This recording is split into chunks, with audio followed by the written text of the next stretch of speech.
Resimen Kosek ke-6 Milisi Rakyat LPR menyebut kembali meluncurkan serangan ke posisi pasukan Ukraina. Rekaman rangkuman penyerangan juga diunggah di Telegram pada Selasa 15 November 2022. Meski mundur di Kherson, pasukan gabungan Donetsk People Republic atau DPR dan Luhansk People Republic atau LPR bersama dengan tentara Rusia mengalami kemajuan di beberapa wilayah lain. Pasukan terus melanjutkan serangan mereka ke arah Artyomovsky dan Avdeevsky serta wilayah lainnya.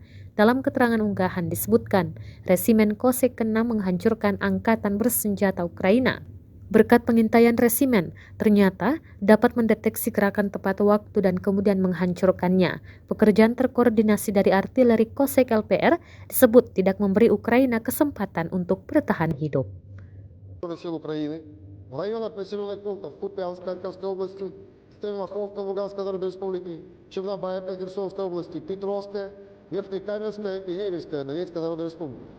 А также состав активистов подразделения отдельных позиций, живая сила и военная техника в 178 районах. В районе населенных пунктов Красногородка Донецкой Народной Республики уничтожен склад вооружений.